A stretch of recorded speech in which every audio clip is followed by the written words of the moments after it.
Yang kedua, saya berharap Bapak Ibu pemerintah, walaupun ya muhalibal khulub, yang maha pembolak balik hati itu Allah, kita mau effort menyadarkan supaya pemerintah tidak budak dan menutup mata itu gimana pun ya bagaimanapun decision makernya ya muhalibal khulubnya membolak balik ya Allah. Tapi saya berharap Bapak Ibu pemerintah mencoba menyamar. Maksudnya gimana? Pakai masker, pakai topi, jilbab atau topi atau apapun lah, kacamata atau apapun gitu, nyamar. Coba Bapak Ibu pemerintah tanpa bodyguard, tanpa apapun lah yang sifatnya your protection, your luxury, kemewahan atau apapun, menyamar, pakai masker, pakai kacamata, pakai topi atau gimana, menyamar ke pasar. Lihat gimana nenek tua jualan telur, nggak ada yang beli, nunggu. Lihat gimana kuli-kuli pasar mengangkut makanan, atau ke terminal naik bis. Bolehlah patas, nggak apa-apa deh, terbiasa AC kan, nggak kuat ya kalau ekonomi ya. Coba deh patas, nggak apa-apa, coba naik bis, lihat para pengamen yang ngamen di bis-bis itu masih amplop ataupun apapun lah. Lihat para penjual pulpen, penjual yang alat-alat macam-macam seperti itu ditaruh di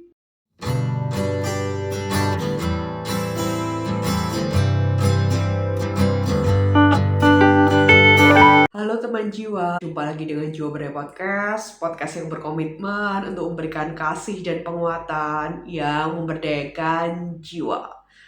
Teman jiwa, pada episode kali ini temanya ada tentang makna. Makna tentang peringatan kemerdekaan bangsa kita, negara kita, tanah air kita, Indonesia. 17 Agustus 1945.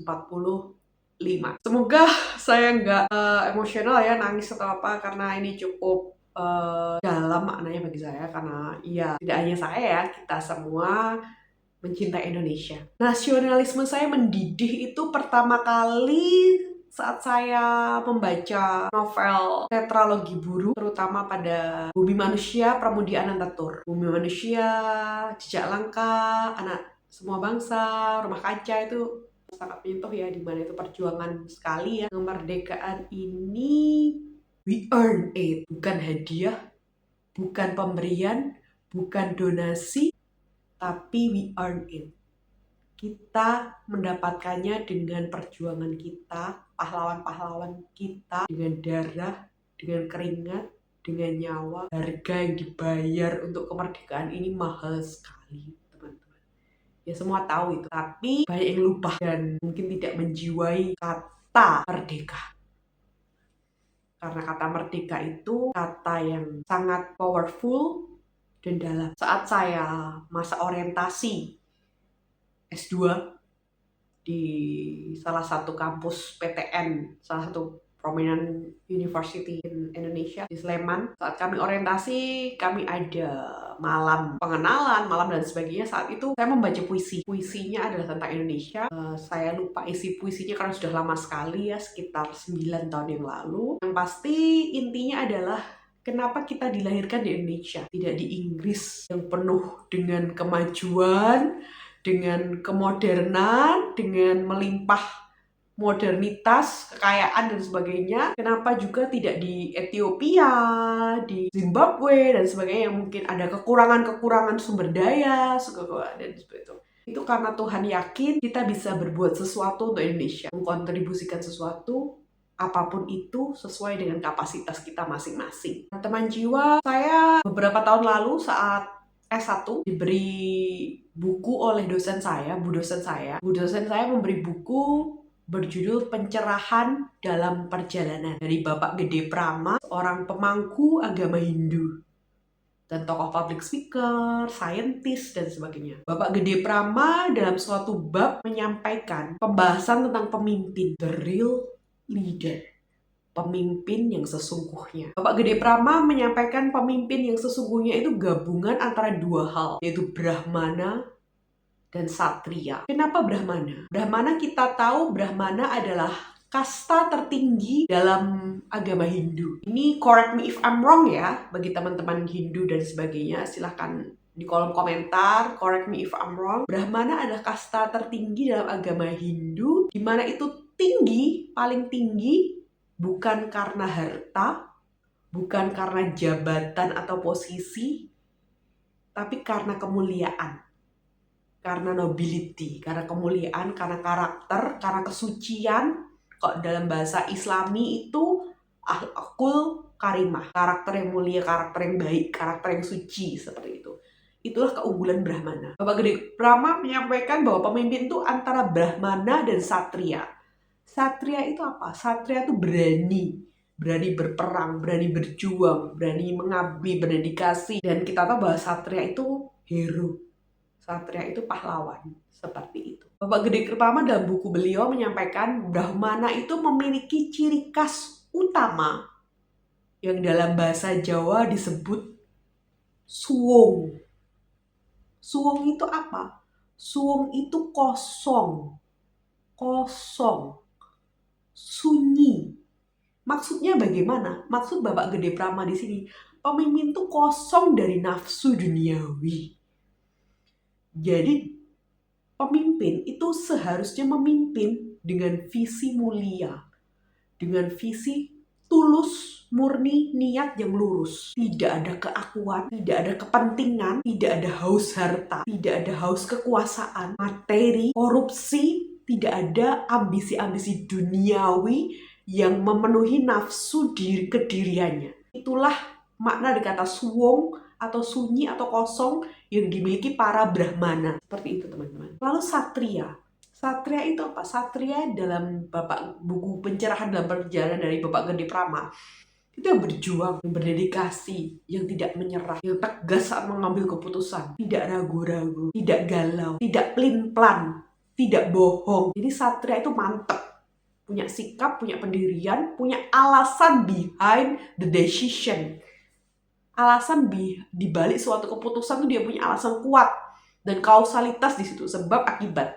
Mengapa dia mengambil keputusan ini? Karena akibatnya ini, tujuannya ini, resikonya ini, konsekuensinya ini. Beliau paham betul itu pemimpin yang satria. Brahmana tanpa satria, orang yang suci, orang yang mulia, tanpa keberanian, tanpa mental berperang, itu hanya akan jadi tukang doa.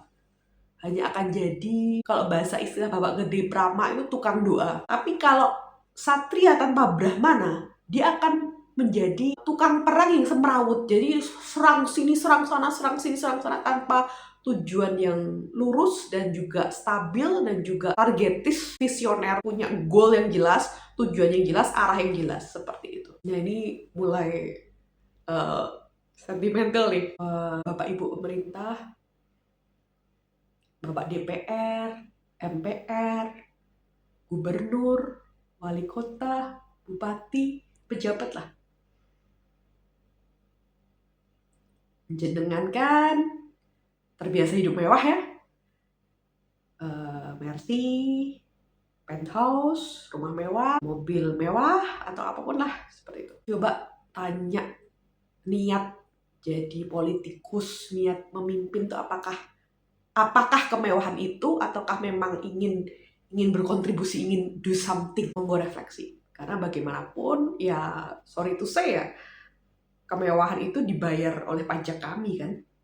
Jadi bagaimanapun tolong jangan lupa itu. Lalu yang kedua, mulai sentimental nih.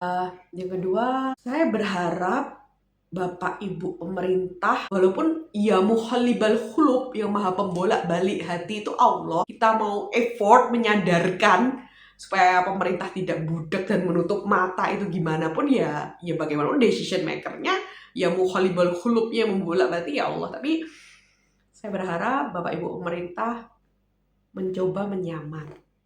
Maksudnya gimana? Pakai masker, pakai topi, jilbab atau topi atau apapun lah, kacamata atau apapun gitu, nyamar. Coba Bapak Ibu pemerintah tanpa bodyguard, tanpa apapun lah yang sifatnya your protection, your luxury, kemewahan atau apapun, menyamar, pakai masker, pakai kacamata, pakai topi atau gimana, menyamar ke pasar. Lihat gimana nenek tua jualan telur, nggak ada yang beli, nunggu. Lihat gimana kuli-kuli pasar mengangkut makanan, atau ke terminal naik bis. Bolehlah patas, nggak apa-apa deh. terbiasa AC kan, nggak kuat ya kalau ekonomi ya. Coba deh atas gak apa, coba naik bis, lihat para pengamen yang ngamen di bis-bis itu masih upload ataupun apapun lah, para penjual pulpen, penjual yang alat-alat macam-macam seperti itu ditaruh di bangku-bangku. Rasakannya gimana? Rasakannya tuh mereka ada dalam tanggung jawabku loh. Nanti di akhirat aku ditagih loh sama mereka. Gimana kepemimpinanku? Apakah aku sudah mensejahterakan rakyatku? Apakah rakyatku masih ada bahkan banyak yang kelaparan, meninggal atau apapun, hukuman nenek maling ayam 2 tahun atau apapun lah. Rasakan saat mengamati di terminal, di pasar, naik becak, naik angkot, di warung kopi, rasakan mereka itu orang yang aku bertanggung jawab. Bukan aku mengambil untung, tapi aku bertanggung jawab dan mereka akan nagih di akhirat nanti. Coba deh nyamar, beneran hari penyamaran nasional ya. Jadi penyamar di nelayan-nelayan, petani-petani, ngerasain coba. Rasain. Aku dibayar tuh untuk mensejahterakan mereka loh, untuk supaya pendidikan mereka baik, kesehatan mereka baik gitu. Sekali lagi, apa niat Bapak Ibu terjun ke dunia politik? Apa alasan dan tujuan Bapak Ibu memilih profesi ya, ini pekerjaan, jadi ada pertanggungjawaban di situ menjadi pemerintah. Niatnya apa? Alasannya apa? Tujuannya apa?